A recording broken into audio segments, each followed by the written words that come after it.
So no idea. मतलब I want to ask कि मतलब जैसे यहाँ पे लिखा है कि 58% मतलब एग्रीकल्चर 58% एम्प्लॉयमेंट प्रोवाइड करता है, डायरेक्टली एंड इनडायरेक्टली।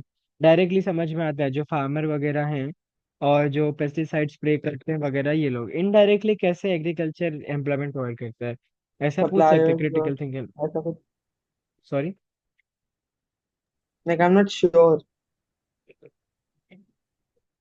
अगर श्योर नहीं भी हो कुछ तो सोचा होगा।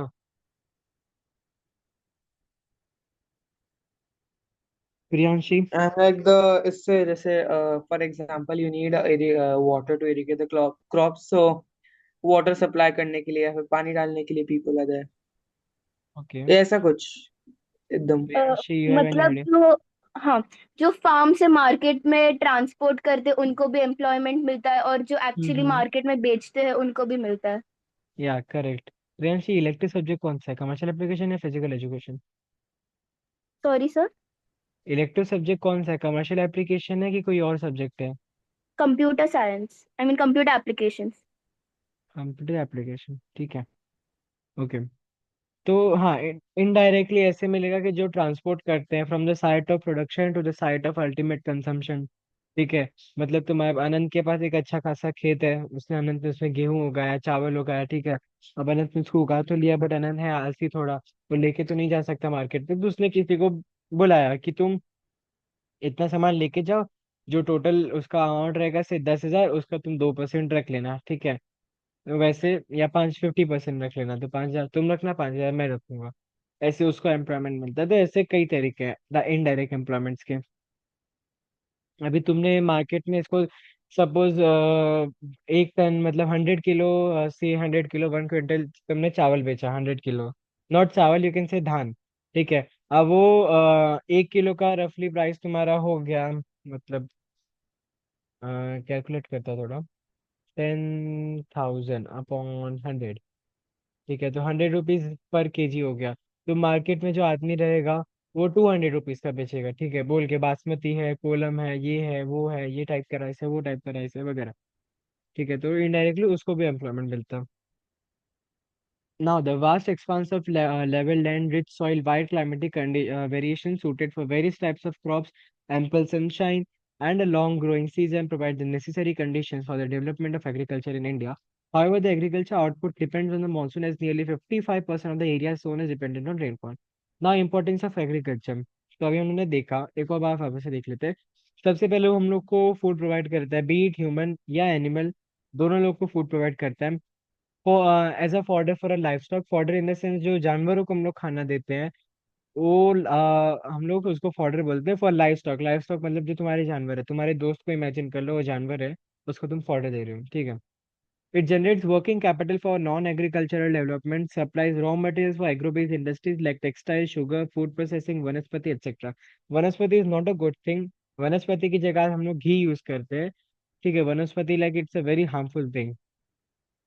कभी ये कंपनी का नाम सुना है? आई थिंक तो बहुत फेमस है, सुना ही होगा कभी। डालडा, सुना है कभी नाम?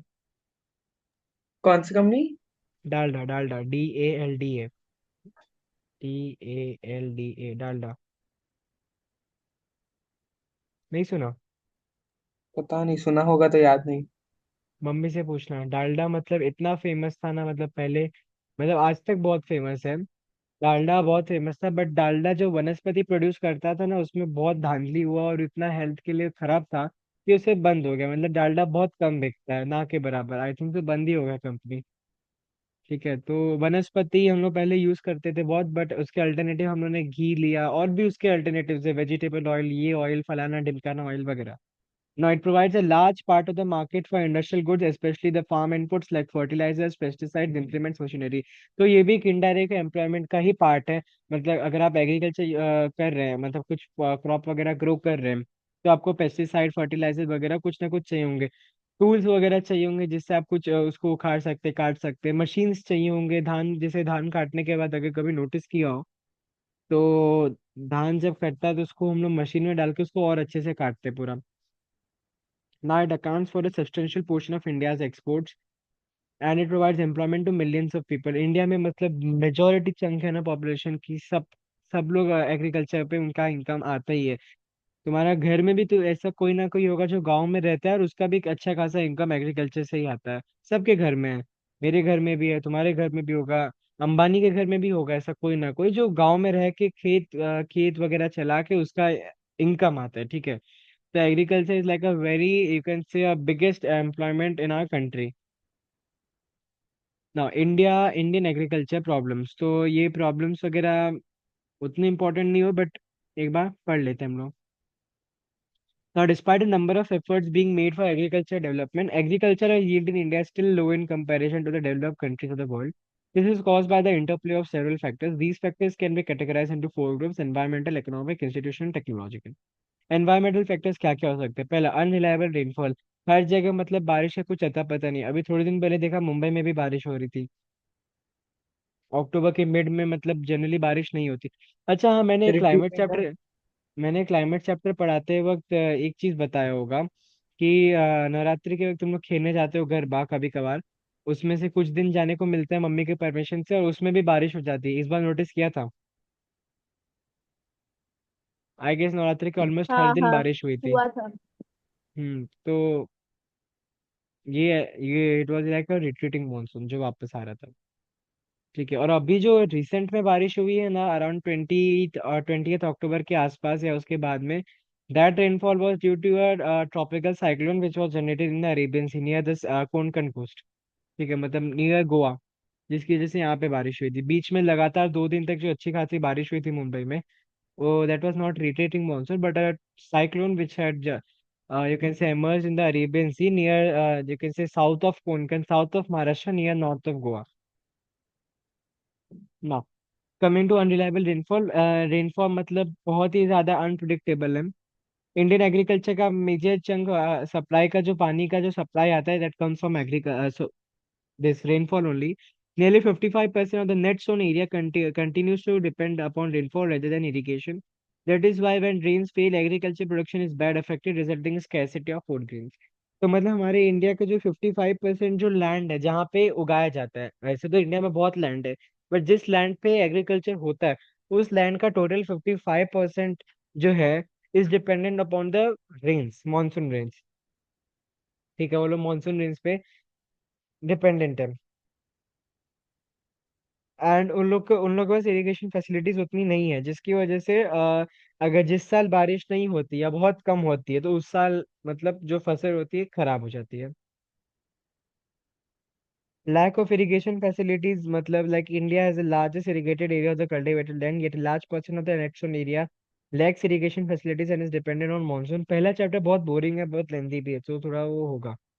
The failure of monsoon or too much rainfall leads to crop failure. Further, free power supply to a section of farmers encourages them to pump groundwater to grow grow water intensive crops in low rainfall areas. For example, sugarcane in Maharashtra and rice in Punjab. This unsustainable pumping of water has reduced water storage in aquifers. Consequently, many wells and tube wells have become dry. This has pushed the marginal and small farmers out of cultivation. तो मतलब भाई, lack of irrigation facilities, एक बार इसको पढ़ लेना, इसमें वैसे कुछ समझाने लायक नहीं है। पढ़ लो, कुछ समझ में नहीं आया तो जस्ट लेट मी नो।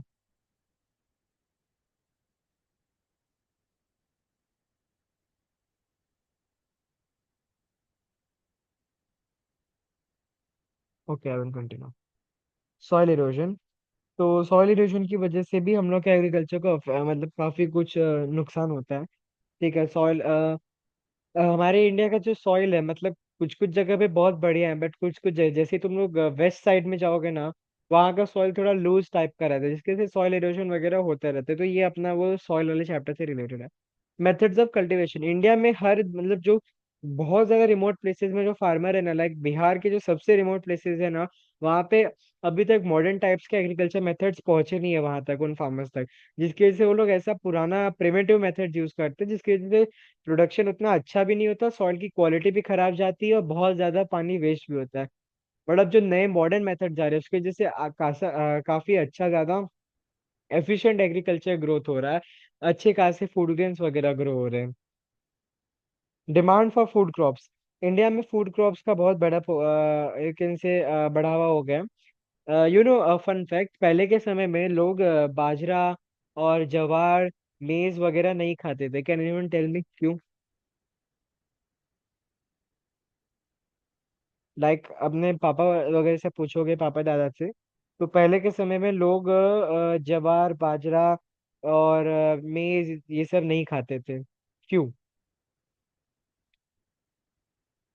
अभी ट्रेंड चालू हो गया है कि अभी सब लोग खाने लगे हैं, ठंडी आता है तो मिक्स आटा खाते हैं वगैरह, मतलब बाजरा ज्वार सब खाते हैं। पहले ऐसा क्यों था कि लोग नहीं उतना खाते थे?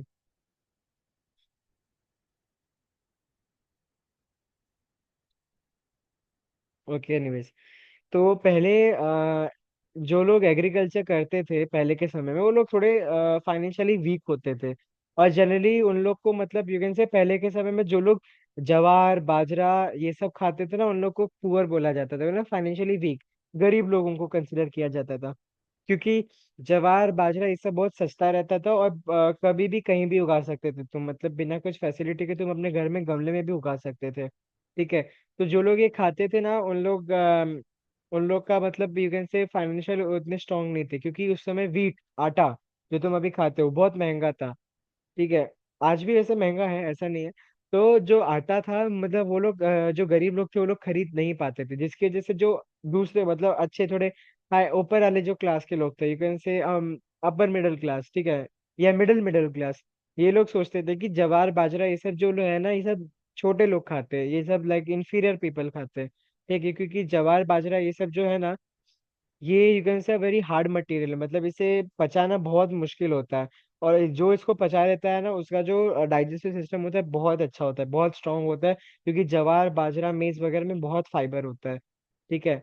तो इसीलिए जो जो थोड़े थोड़े अमीर होते थे, जो लोग एग्रीकल्चर पे डिपेंड नहीं रहते थे, उन लोग के हिसाब से ज्वार बाजरा वगैरह नहीं खाना चाहिए था, क्योंकि ये छोटे क्लास वाले खाते हैं। और उस समय पता है कास्ट सिस्टम बहुत चलता था, आज भी चलता है, कि छोटे जो जहाँ पे छोटे कास्ट वाले खाते हैं वहां पे हम लोग नहीं खा सकते, इसलिए हम लोग वीट खाएंगे, वो लोग ज्वार बाजरा खाएंगे। पर आज due to social media influence and all doctors लोग का इन्फ्लुएंस, इसकी वजह से हम लोग अब अपर क्लास वाले, मिडिल क्लास वाले, लोअर क्लास वाले, तीनों क्लासेस ज्वार खाते हैं ठंडी में, बाजरा खाते हैं, बाजरे का वो रोटला गुजराती में एक फेमस डिश है, मतलब वो रोटी होता है, सब्जी के साथ खाने के लिए बाजरे का रोटला वो लोग यूज करते हैं, गुजराती मारवाड़ी डिशेस में काफी कॉमन है। ठीक है।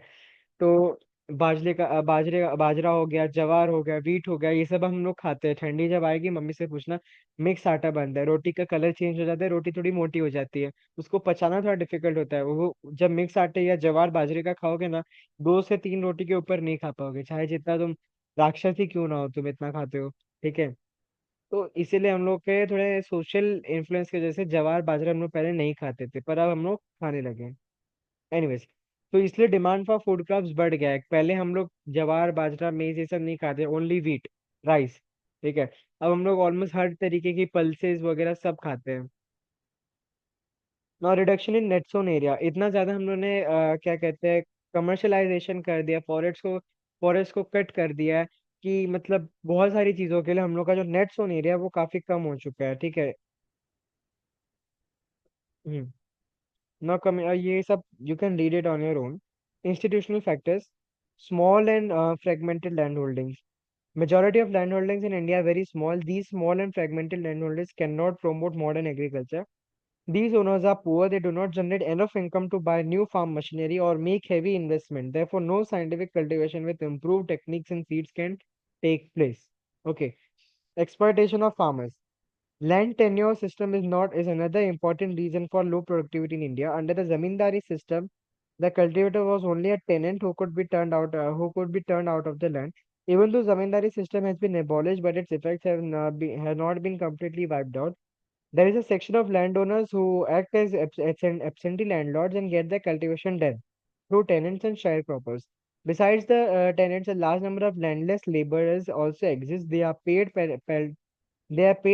peltry sum as wages and have to work as bonded laborers. Thus, neither the owners nor the tenants have the urge to raise production. ये भी रीड कर सकते हो, ऐसा कुछ समझाने लायक इसमें नहीं है। और बाकी economic factors, subsistence agriculture. Subsistence type of agriculture is mainly practiced in India. This is because of the per capita cultivable land available. is a mere 1/4 hectare and the farm production is just enough to sustain the farmer. जो subsistence type of agriculture होता है हम लोग आगे देखेंगे वो क्या होता है, वो काफी प्रिमिटिव पुराना तरीका एग्रीकल्चर का।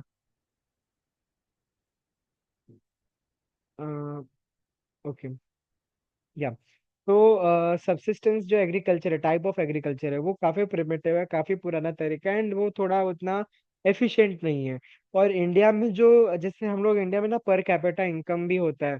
पर कैपिटा इनकम मतलब एवरेज उस पर्टिकुलर एरिया की कितनी सैलरी है। Like if you talk about Mumbai, Mumbai में साउथ बॉम्बे में पर कैपिटा इनकम अलग है। लाइक बांद्रा कुर्ला वगैरह वडाला और मरीन ड्राइव वाले साइड, वहां पे पर कैपिटा इनकम, मलबार आइलैंड वाले साइड पर कैपिटा इनकम बहुत ज्यादा है ना। एज यू कम टू थोड़ा ऊपर की तरफ अंधेरी, मतलब कांदिवली बोरीवली, वहां पे भी पर कैपिटा इनकम अच्छा खासा है ना। As you move further, Mira Road, Vasai Palghar Thane side, वहां पे पर कैपिटा इनकम काफी कम हो जाता है। ठीक है, तो यू कैन से Mumbai is divided into two parts. पहला तो एक है योर बोरीवली से लेके टिल योर मरीन ड्राइव, वो एक रीजन हो गया।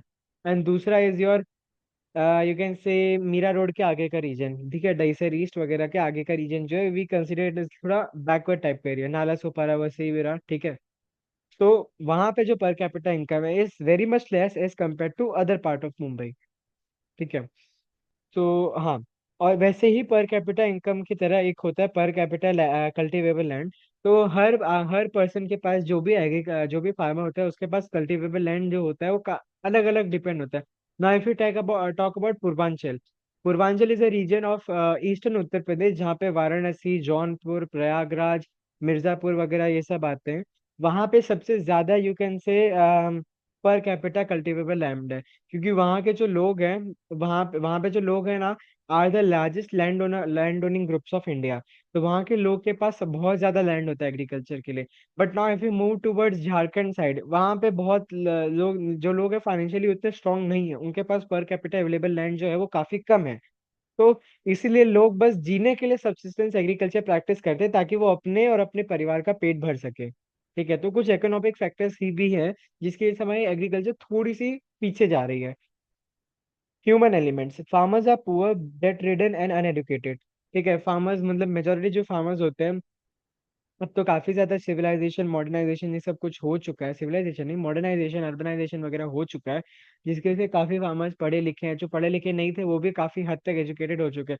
बट तब भी काफी रिमोट एरियाज में farmers are still uneducated, poor, debt ridden है। मतलब बेटी की शादी करानी है तो कई करोड़ दहेज लेके रखा है, मतलब बहुत लोन लोन लेके रखा है, काफी कुछ है जिसकी वजह से फार्मर्स पुअर, अनएजुकेटेड एंड थोड़े बैकवर्ड है।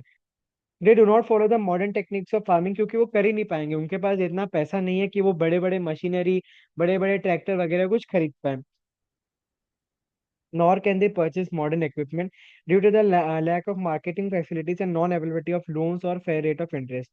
The farmers are not able to invest their requisite resources in agriculture. They have no security against failure of crops. Neither do they have capital to invest in agriculture. तो farmers एक तो पहले से ही कुछ मतलब काफी farmers जो है, अब हर फार्मर मतलब हर फार्मर एकदम अमीर नहीं होता, ठीक है। बहुत सारे फार्मर्स ऐसे हैं जो फाइनेंशियली उतने स्ट्रांग नहीं है, ठीक। और फार्मर्स के पास कोई ऐसी गारंटी नहीं है कि मतलब जैसे अभी सपोज अनंत JEE की तैयारी कर रहा है, ठीक है। उसने JEE की तैयारी की, उसका JEE निकल गया, ठीक है, उसने बीटेक कर लिया IIT बॉम्बे CS से। अब now is preparing for UPSC. UPSC में वो मान लो फेल हो गया, बट उसके पास सिक्योरिटी है, उसके पास एक बैकअप प्लान है कि मैं अपने बीटेक की डिग्री से कहीं जॉब कर सकता हूँ। फार्मर्स के पास ऐसा कोई बैकअप प्लान या सिक्योरिटी नहीं होता। अगर उनका क्रॉप्स फेल हुआ तो कोई उनकी मदद नहीं करने आने वाला, ना राहुल गांधी, ना नरेंद्र मोदी, ना अरविंद केजरीवाल, ना फलाना, ना ढिमकाना, कोई नहीं आने वाला उन लोग की मदद करने। उनके पास कोई सिक्योरिटी नहीं है कि अगर उनका क्रॉप्स फेल हुआ तो कौन उनकी मदद करेगा, ठीक है। इसकी वजह से हर साल बहुत सी फार्मर सुसाइड कमिट करते हैं, क्योंकि उनके क्रॉप्स फेल हो जाते हैं। और जिस लैंड पे वो लोग उगा रहे हैं, उसका कोई ना कोई मालिक होगा जिसे रेंट देना होगा, रेंट नहीं दे पाएंगे, परिवार का पालन पोषण वगैरह नहीं हो पाएगा, जिसकी वजह से वो सुसाइड कमिट करते हैं। Challenges posed by globalization. Till early 1990s, India had closed door economic policy. It was largely felt that by opening Indian markets to the world, India's economy would improve. This had a huge impact on Indian agriculture. Firstly, the withdrawal of the government role in promoting agriculture led to uh, removal लिखा है ना, तो blur है मेरे में थोड़ा. Okay. Subsidies from government to the farmers. Agricultural infrastructure saw less of aid from. ये वाला पार्ट जो है ना, उसको एज ऑफ नाउ स्किप कर दो क्योंकि बहुत लेंदी है. इसको समझाना भी बहुत हुआ है. ऑल्दो ये आता नहीं है बोर्ड्स में. ठीक है. Technological factors. Old and inefficient technique. तो मैंने अभी जैसा बताया, बहुत सारे फार्मर्स उतने रिच या अमीर नहीं है. ठीक है. उन लोग के पास इतना पहली बात तो काफी फार्मर्स अनएजुकेटेड है. ठीक है. अनएजुकेटेड है इसलिए उनको उतना आइडिया नहीं कि हम लोग किस टाइप का हम लोग एग्रीकल्चर इक्विपमेंट्स यूज करें, कौन सी मशीन यूज करें, कौन सा ट्रैक्टर यूज करें, एमआरएफ का टायर यूज करें कि रद्दी रद्दी टाइप का टायर यूज करें, कौन सा टायर यूज करें, कौन सा ट्रैक्टर यूज करें, कब हम लोग को क्या कैसे करना है. ठीक है. कौन सा पेस्टिसाइड यूज करें, कौन सा फर्टिलाइजर यूज करें. They have no idea. अच्छा आइडिया है भी, तुम्हें पता चल के कहाँ इधर उधर से पैसा नहीं है जेब में, कहाँ से खरीदे. 10 रुपए उसमें भी हम लोग को सिगरेट खरीद के पीना है, वो भी इम्पोर्टेंट है सिगरेट पीना. तो मतलब बहुत सारी ऐसी चीजें जिसकी वजह से हम लोग उतने चीजें नहीं खरीद पाते, और इंडिया का जो एग्रीकल्चर का जो टेक्निक है काफी पीछे है as compare to US. US वगैरह में सबसे गरीब आदमी भी मुझसे ज्यादा अमीर है. ठीक है. मतलब यूएस वगैरह का जो गरीब किसान भी है ना, वो भी मुझे दान दे सकता है, इतना वो लोग अर्न कर लेते हैं, उनकी गवर्नमेंट उनको इतना सपोर्ट करती है. ठीक है ना. जो रिफॉर्म्स वगैरह है वो read it on your own, green revolution है. और ये तुम लोग के बुक में नेशनल एग्रीकल्चर पॉलिसी दिया है.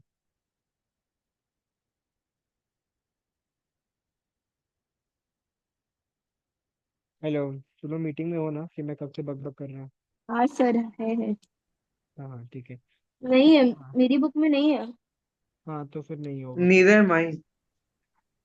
है. नहीं नहीं नहीं है वो। ओके. तो ये जो ग्रीन रेवोल्यूशन है वो खुद से पढ़ना. Types of farming in India. अभी तक जो पढ़ा है एक बार उसको रीड कर लो. मैं अभी आया 2 minute.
Hello, am I Audible?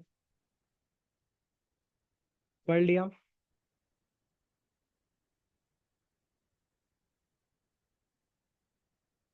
Hello. या पढ़ हाँ। लिया। प्रियांशी। हाँ सर। ओके, ठीक है। Now coming to types of farming. Okay, I guess ये चैप्टर आज खत्म हो जाना चाहिए। Okay, so India is a vast country with various climatic patterns and geographical conditions. Against the background, different types of farming is undertaken in various parts of the country. सबसे पहले subsistence farming देखेंगे। Majority of farmers in India practice subsistence farming. It is characterized by small and scattered landholdings and use of primitive मतलब पुराने तरीके के tools like hoe। ऐसा दूसरा कुछ हो मत सोचना, मुझे पता है तुम लोग कुछ और सोच रहे होगे। So like hoe and digging sticks by family members. As the farmers are poor, they do not use fertilizers and high yielding variety seeds HYV। हाँ, HYV। HYV का डेफिनेट वो आ सकता है expansion full form। High yielding variety seeds in their fields. Facilities like electricity and irrigation are generally not available to them. These results in low productivity. Most of the food production is consumed by the farmers and their families, where facilities like irrigation and electricity are available. Farming is improved. Farming has improved. Subsistence agriculture has given way to commercial agriculture in many places. The main features of subsistence farming are land holdings are small and scattered. छोटे छोटे जमीन पे हम लोग करते हैं, मतलब like बहुत छोटे। Farmers use traditional methods of agriculture, पुराने तरीके। Depends upon monsoon, उनके पास कोई ऐसा irrigation facility टैंक वगैरह नहीं होता। एंड फर्टिलिटी, और उनकी जो सॉइल फर्टिलिटी वो भी काफी कम होती है, मतलब जो होती भी है उसको लोग और इम्प्रूव नहीं कर सकते फर्टिलाइजर वगैरह यूज करके। और ऐसे काफी अदर एनवायरमेंटल कंडीशंस होते हैं जिसकी वजह से उनको थोड़ा दिक्कत होता है। आउटपुट बहुत ज्यादा नहीं होता, मतलब इतना होता है कि एटलीस्ट उनके घर वाले सिर्फ खा सके और थोड़ा मोड़ा बेच सके।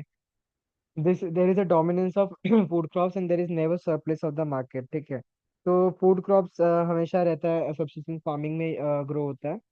और इतना कभी भी ऐसा वो लोग ग्रो नहीं कर पाते कि मार्केट में बेच पाए। There is never surplus for the market. Surplus for the market. Commercial farming, ये भी सब्सिस्टेंस फार्मिंग की तरह ही है, बस इसमें डिफरेंस क्या है। हाँ, तो कमर्शियल फार्मिंग क्या है, इसमें ये भी almost like it's similar to subsistence farming only. बस इसमें डिफरेंस क्या है, सब्सिस्टेंस फार्मिंग में हम लोग जो ग्रो करते थे सामान, ठीक है, हम लोग जो क्रॉप्स वगैरह ग्रो करते थे उसको सिर्फ अपने फैमिली पर्सनल यूजेस के लिए ग्रो कर पाते थे। इतना हम लोग कभी सरप्लस में ग्रो नहीं करते थे कि इसको मार्केट में बेच सके। And in case of this one, your commercial farming, हम लोग इसमें ग्रो इतना करते हैं कि हम लोग मार्केट में काफी ज्यादा हाई बल्क अमाउंट में इसको बेच सके, और इसमें काफी अच्छे अच्छी चीजें हम लोग यूज कर सकते हैं, जैसे high yielding variety seeds, chemical fertilizers, insecticides वगैरह। काफी अच्छे अच्छे इरिगेशन फैसिलिटीज होते हैं। काफी अच्छा मॉडर्न तरीके का ये फार्मिंग है। कमर्शियल फार्मिंग ने एक अच्छा खासा रिजल्ट शो किया है पंजाब, हरियाणा, वेस्टर्न उत्तर प्रदेश में, इवन गुजरात एंड आंध्र प्रदेश में। In most of the states, there are small land holdings. Therefore, commercial farming cannot be popularized throughout the country. Her state में हम लोग नहीं कमर्शियल फार्मिंग को इंट्रोड्यूस कर सकते, क्योंकि हर स्टेट में उतना ज्यादा लैंड। अब पता चला तुम गोवा में बोल रहे हो कि गोवा में हम लोग मस्त अच्छा खासा बड़ा सा लैंड खरीद के उस पर एग्रीकल्चर करेंगे। अरे बकलोल, वहाँ का लैंड ही इतना छोटा है, तुम कितना खरीदोगे, ठीक है। और वहाँ का सॉइल इतना खराब है। हर जगह हम लोग कमर्शियल फार्मिंग को इंट्रोड्यूस नहीं कर सकते हैं, ठीक है। अपना बिजनेसमैन वाला दिमाग अपने पास ही रखो, ठीक है। It is usually practice in areas where plenty of land is available and mark and एक मिनट, हाँ मेरा ये मेरी आवाज आ रही है ना, इससे कंप्यूटर पे शो नहीं कर रहा। Am I audible? हाँ sir. Yes sir. Okay okay, yes ठीक है। सो। अनंत, क्या हुआ, सो गए क्या? नहीं, मैं इट्स थोड़ी देर जस्ट दैट सोता हूँ। I am on a tablet right now, तो थोड़ा टाइम लगता है to switch the button and everything. नहीं नहीं, तुम्हारी आवाज से लग रहा है। आई थॉट यू नहीं स्लीप। नहीं, ओके, नहीं, सो रहे हो तो जाग जाओ, जाग रहे हो तो जागते रहो। I am not sleeping. नहीं नहीं, मैं बता रहा हूँ, मैं देख नहीं पा रहा बट तब भी जस्ट गिविंग एडवाइस दे रहा हूँ, life advice, free advice by Rudraksh. The okay. Main features of commercial farming are, उसके क्या क्या मेन फीचर्स है। Crops are grown for sale only, मतलब घर के खपत के लिए भी, घर के खाने के लिए भी यूज कर सकते हो। मेजोरिटी जो उसका मोटिव होता है सेल के लिए होता है मार्केट में। जो जमीन होते हैं काफी ज्यादा बड़े होने चाहिए, लार्ज फार्म्स आर रिक्वायर्ड। अच्छा खासा हम लोग को सिस्टम मशीन्स वगैरह यूज चाहिए, मैकेनाइज टेक्निक्स वगैरह हम लोग को चाहिए इस फार्मिंग में। और ये टाइप का फार्मिंग उस एरिया में प्रेवलेंट है जहाँ पे फार्म्स बड़े बड़े हैं और मार्केट मार्केट इकोनॉमी भी अच्छी खासी डेवलप्ड है। Shifting agriculture also known as slash and burn method. Shifting agriculture में उतना कुछ ऐसा पढ़ना नहीं है, ठीक है। शिफ्टिंग एग्रीकल्चर में जो पॉइंट्स वगैरह दिए वो पढ़ लेना। शिफ्टिंग एग्रीकल्चर का जो लास्ट सेकंड पैराग्राफ दिख रहा है उसमें अलग अलग जगह का नाम दिया है। झूम इन आसाम, पूनम इन केरला, वो सब दिया है।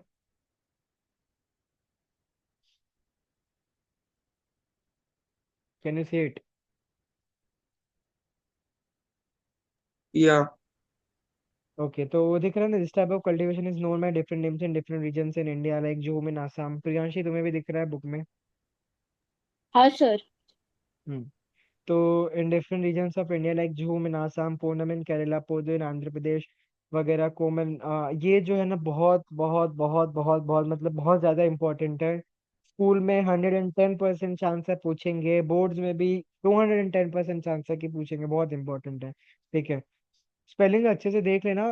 जब मैं 10th में था तो मेरे दोस्त ने ये जो पोदू इन आंध्र प्रदेश में, फिर पी की जगह बस एल एल लिख दिया था, उसके टीचर ने मार्क्स काट दिया था। और फिर ओपन हाउस वाला जिस दिन पेरेंट्स टीचर मीटिंग था, उसकी मम्मी को भी अच्छा खासा सुनाया था। फिर घर जाके उस पता नहीं, आई नो डोंट नो क्या हुआ होगा उसके साथ। जो भी हुआ था स्पेलिंग एरर देखना, ठीक है। अब पी की जगह एल मत, तुम लोग मत लिख देना, मेरा नाम मत डुबा के आना। ओके। पुरुवा इन झारखंड, बेवार माशा पेंदा एंड हीरा इन मध्य प्रदेश। है ना, थोड़े वियर्ड नेम्स है बट याद करने पड़ेंगे। As far as possible government has try to discourage this type of cultivation. क्यों ये कल्टीवेशन उतना अच्छा नहीं है, why is it not beneficial? मतलब मैं पोल्यूशन। पूछूंगा। ओके, मतलब मैं तुम लोग से दो पॉइंट पूछ रहा हूँ, ये क्यों अच्छा है और क्यों नहीं भी अच्छा है? Tell me. अच्छा इसलिए है क्योंकि when you are burning the crops, जो एशेज रिमेन करते हैं वो डिकम्पोज होते हैं सॉइल के साथ, and then like so it increases the soil's fertility, and secondly it's disadvantages because it causes a lot of pollution. या ग्रेट, गुड। एंड ऑब्वियसली उसका जो डिसएडवांटेज यही है कि पोल्यूशन बहुत होता है, बर्निंग बहुत होती है, जिसकी वजह से आसपास के जो लोकल एरियाज में सफोकेशन वगैरह जैसी चीजें बहुत कॉमन हो जाती है। सर ऑल्सो इसका डिसएडवांटेज ये भी हो सकता है because it's not long lasting, मतलब कब तक क्रॉप्स को बर्न करते जाओगे? हाँ, एट सम मतलब पॉइंट क्रॉप्स और द को अदर द एक्चुअली ना वो लोग क्रॉप्स को नहीं बंद करते, ये थोड़ा कॉमन सा एक मिसकंसेप्शन है, एक्चुअली लोग क्रॉप्स इन क्रॉप्स द को। सेंस जो हार्वेस्टेड क्रॉप्स होते हैं उसके बाकी कुछ बर्न करते हैं। हाँ, लाइक जैसे मैं कि यहाँ पे एग्जांपल देता हूँ से, ये ब्राउन कलर ही नहीं है इसमें, छोड़ो। ठीक है, ये तुम्हारा क्रॉप है, ठीक है। यहाँ पे कुछ ऐसे उगा हुआ है, ठीक है, ऐसा क्रॉप है। इतना हिस्सा तुमने काट दिया, इतना हिस्सा तुमने काट दिया, ठीक है। तो ये जो हिस्सा बचा है ना, इसको ये लोग, ये जमीन के अंदर नहीं है, जमीन तो ये यहाँ से है, तो इतना हिस्सा जो बचा है इसको ये लोग बर्न करते हैं, ठीक है। आई नो इवन इसको उखाड़ सकते हो बट यू नो ना, India is not for beginners. Okay, now coming to intensive farming. This is a system of farming under which small farms are cultivated intensively using large inputs of manual labor and manures and fertilizers. Since it is a labor-intensive system, it is practiced in those areas where the density of population is high. Emphasis is laid on increasing the per hectare yield by using good quality seeds, rich manure and fertilizers, and water supply through irrigation. Usually, more than one crop is cultivated on the same field on the land. Land is under the crop or the other throughout the year. This type of agriculture is practiced in the irrigated areas of the plains of the northern India and the coastal areas of South India. The main crops grown are rice and wheat. ठीक है, तो ये भी मतलब overall पढ़ सकते हो, समझने लायक है, इसमें सब कुछ समझाने लायक नहीं है। इंटेंसिव एक्सटेंसिव उतना इंपॉर्टेंट नहीं है बोर्ड पॉइंट ऑफ व्यू से। Extensive farming, this type of farming is practiced on farms of large size with help of machines. Crop specialization is one of the major characteristic, मतलब यहाँ पे एक तरीके का पर्टिकुलर क्रॉप ही grow किया जाता है। अगर तुम कॉटन ग्रो कर रहे हो तो कॉटन ही ग्रो करो, वीट मत ग्रो करो। And since the productivity is based on natural fertility of the soil, climate and terrain of the area, it is practiced in a large farms to achieve higher yields. ठीक है, मतलब ये इसका जो productivity होता है ना, काफी फैक्टर्स पे डिपेंड करता है, and वो फैक्टर्स काफी अनप्रिडिक्टेबल है, इससे उसको बहुत ही बड़े स्केल में ग्रो किया जाता है, क्योंकि नहीं पता कि कितना प्रोडक्शन होगा, कितना प्रोड्यूस निकलेगा. The total crop production is high due to large land holding, but low in terms of unit production, per unit production. The main crops grown are rice, wheat, sugarcane, etc. This type of farming is almost absent in India, except some rich farmers of Punjab, Haryana, and Uttar Pradesh. The main feature of extensive farming are farms are huge in size. Machines are used. Farmers specialize in the production of one or two or major commercial crops.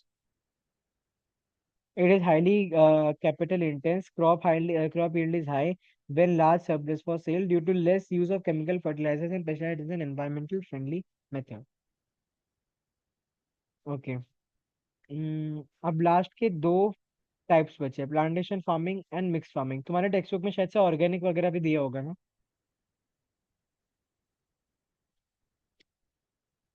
हाँ दिया है। कितने कितने दिए, कितने हैं total farm types of farming? हाँ organic दिया है, वही तो कह रहा हूँ आपको। कितने मतलब टोटल कितने हैं इन टोटल? 8। 8.8 है ना? 8 हाँ। नहीं 9, कोऑपरेटिव भी है। ओके. प्लांटेशन फार्मिंग और mix farming. Priyanshu you study plantation farming, Anand you study mix farming, and मैं दोनों को वन बाय वन दोनों से एक्सप्लेनेशन लूंगा. ठीक है. आई एम गिविंग यू कितना मिनट्स, अभी कितना बज रहा है? 6:07. 6:12 को मैं तुम लोग को पूछता हूँ.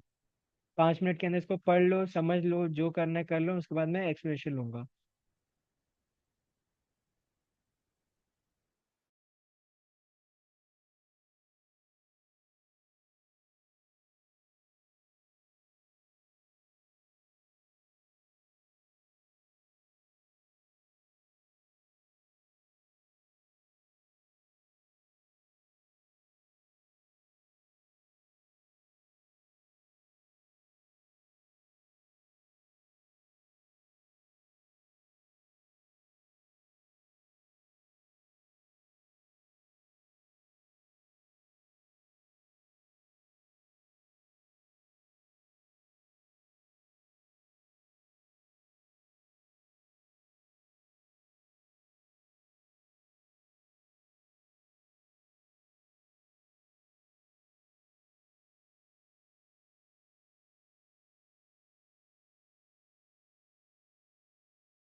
हो गया? मैंने लग रहा है ज्यादा टाइम दे दिया है.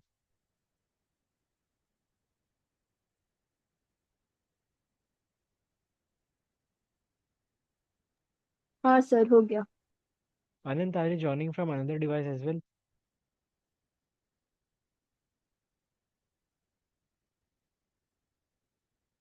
ओके, अनंत हो गया. Yeah okay. Priyanshu, let's start from you. Explain this one. तुम्हें कौन सा मिला है? प्लांटेशन फार्मिंग ना? Yeah no, explain I it. Got plantation farming. तो मैं भी वही बोला. अच्छा, sorry. So basically in plantation farming, crops are grown on large tracts of land known as plantations, and in this farming, labor is used. मतलब more labor is used, and there is a huge capital investment. And it also has modern techniques and methods for agriculture. Okay. और India में it was introduced by the Europeans.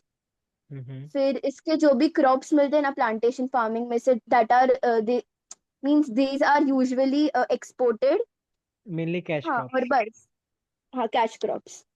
Okay. और Anant. The crops इधर इसमें T, coffee और rubber जैसे हाँ crops मतलब वही यूजुअली कैश ग्रो होते क्रॉप्स हैं। एक बार लिख दिया तो आइडिया लग जाता है, टी कॉफी वगैरह, ठीक है। अच्छा, हाँ, ओके, हाँ। एंड ठीक है। Only one crop can be cultivated. Okay good, explanation was overall good. Exam में भी ऐसे ही लिखना। Mix farming Anant. Yes, so mixed farming is basically cultivation of crops and raising of animals simultaneously so that there is a constant income. And it's not only necessary that raising of animals should be done simultaneously with cultivation crops. It can also be gardening or poultry farming. And hmm. this provides income throughout the year because, for example, if there's a drought and some particular crop has failed to grow, you always have other means to earn money. For example, like poultry or rearing of cattle and etc. So the main features of mixed farming are that crops and animals are raised simultaneously. Then two or more crops are grown together to increase the lifespan of the not the lifespan to increase your chance of of earning. And rotation of crops is practiced, and also yeah, exactly, just as I said, it ensures a steady income to the farmers. Okay great, your explanation was also good, ऐसा ही लिखना। And last में बच्चे हैं organic and cooperative farming. Yeah. खुद से पढ़ लो, मुझे ऐसा पढ़ाने की कोई जरूरत नहीं। अगर चाहिए तो organic farming is like just nothing but उसमें जो होते हैं हम लोग बहुत ज्यादा यू कैन से फर्टिलाइजर वगैरह यूज नहीं करते हैं।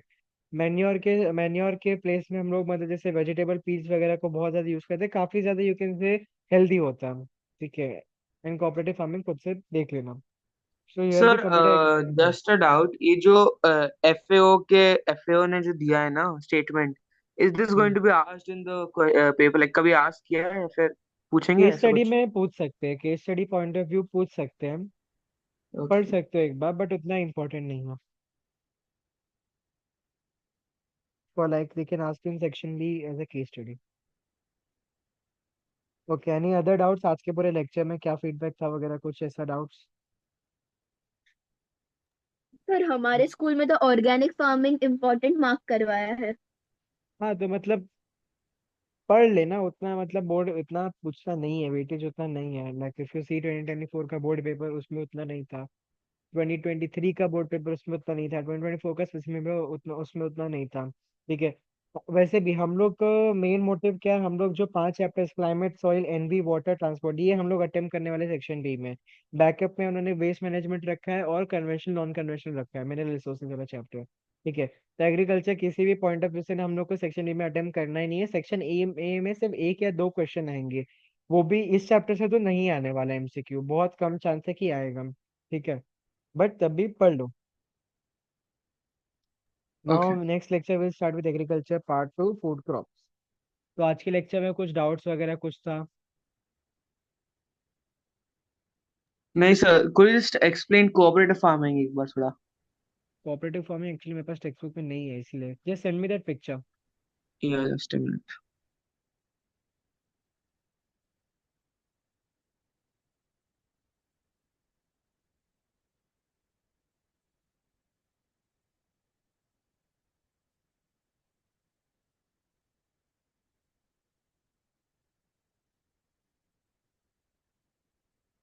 अनंत, हिस्ट्री सिविक्स का पेपर देखा, प्रीलिम पेपर? हाँ देखा, इट्स नॉट दैट टफ।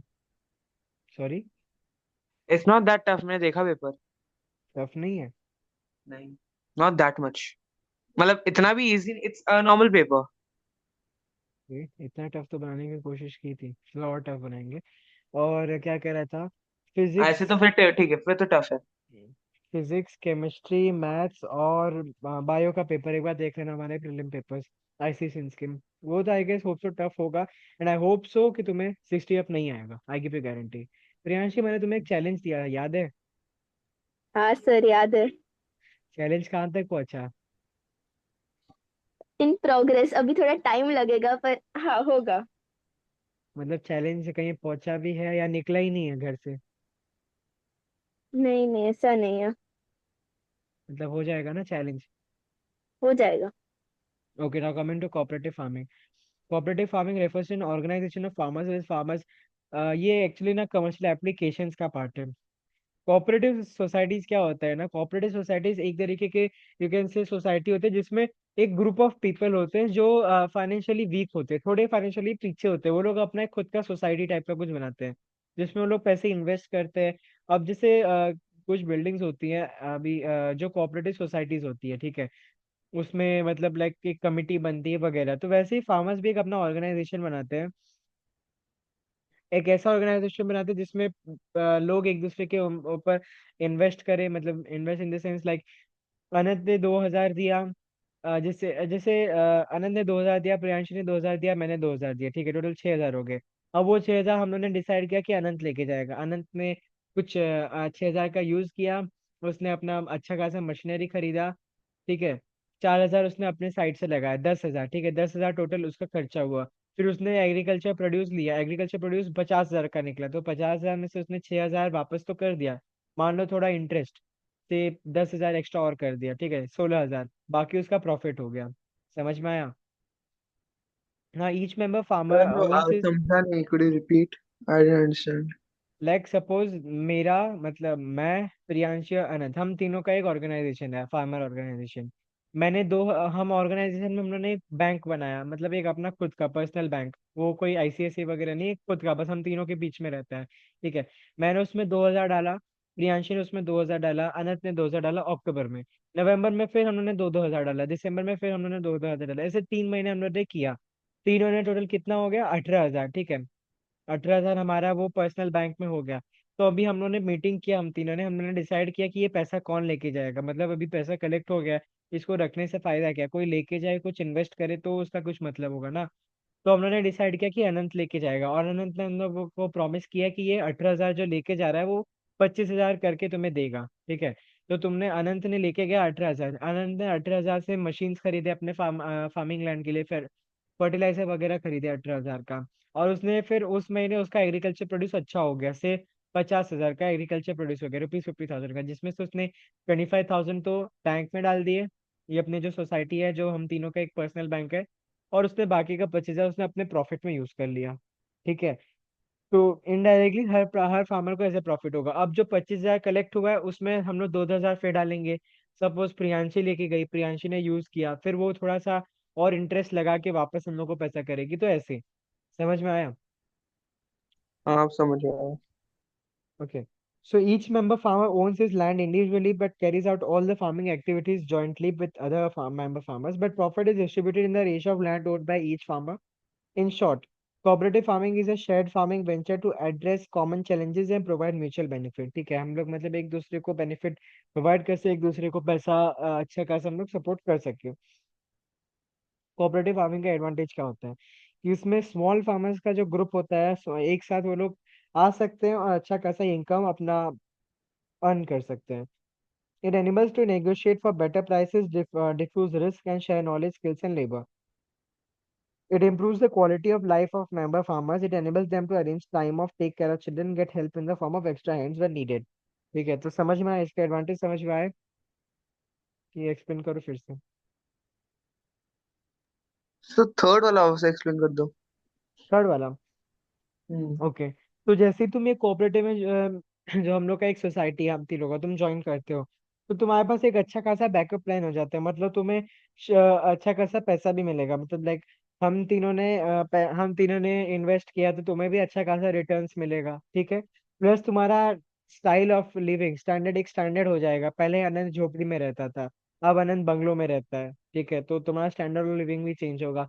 पहले अनंत अपने बच्चों के साथ नहीं रह पाता था, आज उसके अपने बच्चों के साथ रह पाता है, ठीक है। अपने वाइफ के साथ रह पाता है, अपने बच्चों के साथ क्वालिटी टाइम स्पेंड कर पाता है। आज अनंत की एक हैप्पी फैमिली है। शेयर रिस्पॉन्सिबिलिटीज, होल सेलिंग, मतलब जब भी तुम कुछ सेल कर रहे हो, सपोज प्रियांशी ने कॉटन उगाया, तो प्रियांशी ने कॉटन उगाया तो कॉटन का ट्रांसपोर्टेशन तुमने किया, तो तुम्हें ट्रांसपोर्टेशन का पैसा मिला। मैंने मार्केट में उसको सेल किया तो मुझे मार्केट सेलिंग का पैसा मिला। तो हम लोग एज अ होल एक दूसरे का हेल्प करते हैं। या मैंने मैंने अपने थ्रू किसी और को प्रियांशी का कॉटन बेचा है, मतलब प्रियांशी का कॉटन मैंने अपने थ्रू किसी और को बेचा। शेयर रिस्पॉन्सिबिलिटीज होलसेलिंग प्रोड्यूसिंग और maintaining share resources lighten the workload of the farmers. एक फार्मर के ऊपर कुछ पूरा लोड नहीं पड़ेगा। अब समझ में आया? हाँ। Okay, any other doubts Priyanshi, Anand, कुछ डाउट वगैरह? No. No, sir. Okay, so shall I end the meeting? Meeting खत्म करूं? ओके। ओके, हाँ। Yeah happy Diwali, I am ending the meeting.